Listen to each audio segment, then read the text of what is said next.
আসসালামু আলাইকুম ওয়া রাহমাতুল্লাহ। শিরকের পরিচয়, শিরকের শাস্তি এবং কতিপয় প্রচলিত শিরক।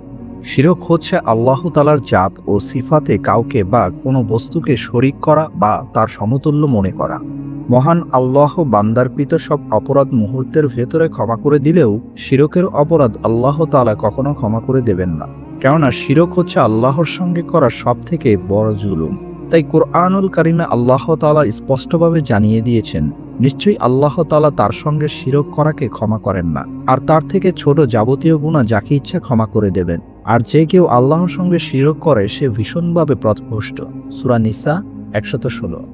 সূরা লোকমানের 13 নং আয়াতে উল্লেখ আছে, হযরত লোকমান আলাইহিসসালাম তার ছেলেকে উপদেশ দিয়ে বলেছেন, হে আমার সন্তান, তুমি কখনো আল্লাহর সঙ্গে অন্য কাউকে শরীক করো না, কেননা নিশ্চয় শিরক হচ্ছে সবথেকে বড় জুলুম তথা বড় গুনাহ। শিরকের গুনাহ কতটা ভয়াবহ তা হযরত মুআজ বিন জাবাল রাদিয়াল্লাহু তাআলাকে দেওয়া রাসূল সাল্লাল্লাহু আলাইহি ওয়াসাল্লামের উপদেশ থেকে ধারণা করা যায়। তিনি মুআজ রাদিয়াল্লাহু তাআলাকে বলেছিলেন, হে মুআজ, তুমি কখনো এক আল্লাহর সঙ্গে কাউকে শিরক করো না, যদিও তোমাকে হত্যা করা হয় এবং যদিও তোমাকে জ্বলন্ত আগুনে পুড়িয়ে মারা হয়। মিশকাতুল মাসাবি 61। শিরক দুভাবে হতে পারে। এক, ইবাদতের মাধ্যমে আল্লাহর সঙ্গে কাউকে শরীক সাব্যস্ত করা, যেমন সেজদা পাওয়ার একমাত্র মালিক মহান আল্লাহ, কিন্তু মানুষ যখন আল্লাহকে সেজদা না দিয়ে কবরের পীরের মাজারে গিয়ে সেজদা দেয়, তখন ইবাদতের মাধ্যমেই আল্লাহর সঙ্গে শিরক সাব্যস্ত করা হয়, আর এটাকে শিরকে আকবর তথা বড় শিরক বলে। দুই, আল্লাহর জাত ও সিফাত তথা তার পবিত্র গুণাবলীর সঙ্গে অন্য কাউকে সমকক্ষ মনে করা, যেমন আল্লাহ জীবন মৃত্যু দান করেন, তিনি রোগ দেন, আবার তিনি আরোগ্য দান করেন, তিনি আসমান দুনিয়ার সবকিছুর প্রতিপালক এবং তিনি রিজিকের একমাত্র মালিক। এখন কোনো মানুষ যদি ওই গুণাবলীর অধিকারী আল্লাহ ছাড়া অন্য কাউকে মনে করে বা সমকক্ষ মনে করে, তাহলে এটা আল্লাহর পবিত্র গুণাবলীর সঙ্গে শিরক সাব্যস্ত করা হবে, আর এটাকে শিরকে আসগার তথা ছোট শিরক বলে। ইবাদতের মাধ্যমে আল্লাহর সঙ্গে শিরক হোক অথবা তার পবিত্র গুণাবলীর সঙ্গে শিরক হোক, উভয় প্রকার শিরকই মারাত্মক অপরাধ এবং তার পরিণতি হবে অত্যন্ত ভয়াবহ। কোরআন ও হাদিসের আলোকে শিরকের চূড়ান্ত ও ভয়াবহ পরিণতি তুলে ধরা হলো। নেক আমল নিষ্ফল হয়ে যায়। শিরক এত বড় একটি মারাত্মক গুনাহ যে ঈমান আনার পরে কেউ শিরক করলে ভেতরের সুপ্ত ঈমান নষ্ট হওয়ার পাশাপাশি বান্দার পেছনের সব নেক আমল পর্যন্ত বরবাদ হয়ে যায়। এ প্রসঙ্গে আল্লাহ তাআলা সূরা জুমার 65 নং আয়াতে রাসূল সাল্লাল্লাহু আলাইহি ওয়াসাল্লামকে উদ্দেশ্য করে ধমকের সঙ্গে সতর্ক করে দিয়ে বলেছেন, হে রাসূল, আপনি যদি আল্লাহর সঙ্গে কাউকে শরীক সাব্যস্ত করেন, তাহলে অবশ্যই আপনার সব নেক আমল নিষ্ফল হয়ে যাবে, আর আপনি অবশ্যই ক্ষতিগ্রস্তদের অন্তর্ভুক্ত হবেন। শিরকের গুনাহ ক্ষমা করা হয় না। আল্লাহ তাআলা বান্দার সব গুনাহ ক্ষমা করলেও তওবা ব্যতীত শিরকের গুনাহ কখনো ক্ষমা করবেন না। এ সম্পর্কে হাদিসে কুদসিতে আল্লাহ জানিয়ে দিয়েছেন, আমার সঙ্গে শিরক করা ব্যতীত কেউ যদি জমিন সমপরিমাণ অপরাধ তথা গুনাহ নিয়ে আমার নিকট হাজির হয়, তাহলে আমি তার সমপরিমাণ ক্ষমা নিয়ে তার নিকট উপস্থিত হব। মুসনাদে আহমদ 13493। জান্নাত চিরতরে হারাম হয়ে যায়। শিরক কত বড় জুলুম যে শিরকের কারণে চিরস্থায়ী সুখময় জান্নাত বান্দার জন্য চিরতরে হারাম হয়ে যায়।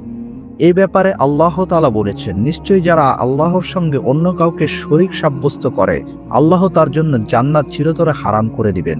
সূরা মাইদা 72। কিয়ামতের দিন নিরুপায় হয়ে যাবে। শিরককারীরা কিয়ামতের দিন নিরুপায় হয়ে তাদের কৃতকর্মের জন্য পরস্পরকে দোষারোপ করতে থাকবে, কিন্তু সেদিন দোষারোপ করেও কোনো কাজে আসবে না। আল্লাহ তাআলা বলেছেন, আর যারা শিরক করেছে তারা যখন তাদের শরীকদের দেখবে, তখন বলবে, হে আমাদের রব, এরা হলো আমাদের শরীক, যাদেরকে আমরা আপনার পরিবর্তে আহ্বান করতাম। অতঃপর তারা তাদের প্রতি উত্তরে বলবে, নিশ্চয়ই তোমরা মিথ্যাবাদী। সূরা নাহল 86। একটি বিষয় লক্ষণীয়, নেতাও তার নেতৃত্বে কখনো কোনো অংশীদারিত্ব চান না। তাহলে যেখানে আমরা মানুষ হয়ে মানুষের অংশীদারিত্ব কখনো পছন্দ করি না, সেখানে মহান আল্লাহ তার বান্দার দ্বারা কিভাবে তার অংশীদারিত্ব পছন্দ করবেন? তাই শিরক নামক মহাজুলুম থেকে আমাদেরকে সর্বদা মুক্ত থাকতে হবে এবং আল্লাহর নিকট রাসূল সাল্লাল্লাহু আলাইহি ওয়াসাল্লাম এর শেখানো পদ্ধতি অনুযায়ী বেশি বেশি পরিমাণে শিরক থেকে বাঁচার জন্য দোয়া করতে হবে।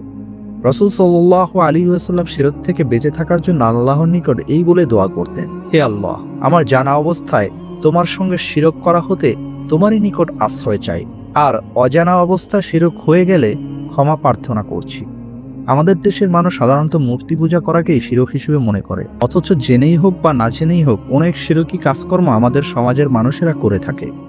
আমাদের সমাজে প্রচলিত কিছু শিরক আমল: আল্লাহ ছাড়া কোনো কিছুর কসম খাওয়া, যেমন শহীদের রক্তের কসম করা, মৃত লাশ ছুঁয়ে কসম করা, মায়ের কসম করা, সন্তানের কসম করা, পীর বাবার নামে কসম করা, দয়াল নবীর কসম করা ইত্যাদি।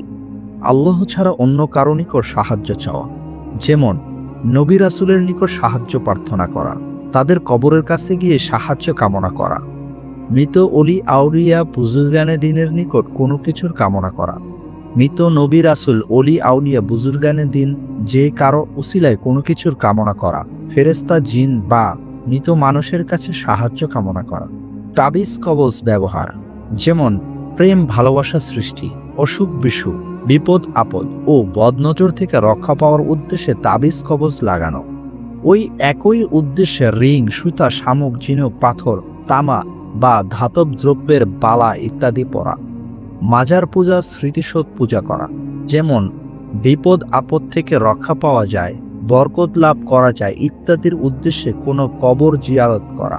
একইভাবে বিপদ আপদ থেকে রক্ষা পেতে বা বরকত লাভের আশায় গাড়িতে, বাড়িতে, দোকানে, মাজারে ছবি বা তাবিজ ঝুলিয়ে রাখা। বলি দেওয়া, যেমন দালান কোঠা, পুল, ব্রিজ প্রভৃতি স্থাপনায় দুর্ঘটনা হতে রক্ষা পাওয়ার উদ্দেশ্যে মুরগি, গরু, ছাগল ইত্যাদি বলি দেওয়া। মৃত ব্যক্তির সম্মানার্থে দাঁড়ানো, নীরবতা পালন, কালো কাপড় পরিধান করা, তার মঙ্গলের আশায় শুভযাত্রা করা ইত্যাদি। এছাড়াও সমাজে প্রচুর শিরকি কর্মকাণ্ড প্রচলিত রয়েছে। আমাদের উচিত তাওহীদ ও শিরক সম্পর্কে সঠিক জ্ঞান হাসিল করা, তাহলে আমরা নিজেরাই কোন কাজটা শিরক আর কোন কাজটা শিরক নয় তা অনুধাবন করতে পারব। আমাদের সবাইকে এই ব্যাপারে সচেতন ও সাবধান হতে হবে, কারণ শিরক খুবই খারাপ ধরনের অপরাধ। কেউ শিরক করা অবস্থায় মারা গেলে সে জান্নাত পেতে পারে না, কেননা মহান আল্লাহ বলেন, নিশ্চয় আল্লাহ ক্ষমা করেন না তার সাথে শরীক করাকে, এবং এছাড়া যাকে চান ক্ষমা করেন। আর যে আল্লাহর সাথে শরীক করে সে তো ঘোর পথভ্রষ্টতায় পথভ্রষ্ট হলো। সূরা নিসা 116। আল্লাহ তাআলা আমাদেরকে শিরক থেকে বেঁচে থাকার তৌফিক দান করুন, আমিন। ভিডিওটি প্রচারের স্বার্থে লাইক, কমেন্ট করতে পারেন। আর এমনই ইসলামিক ভিডিও পেতে সত্যের সন্ধান চ্যানেলটি সাবস্ক্রাইব করে বেল আইকনে গিয়ে অল অপশনটি অন করে রাখুন। ভিডিওটি শেয়ার করার মাধ্যমে মুসলিম ভাই বোনদের মধ্যে ইসলামিক জ্ঞান ছড়িয়ে দেওয়ার জন্য অনুরোধ রইল। দেখা হচ্ছে পরবর্তী ভিডিওতে। সে পর্যন্ত ভালো থাকবেন, সুস্থ থাকবেন। আল্লাহ হাফেজ।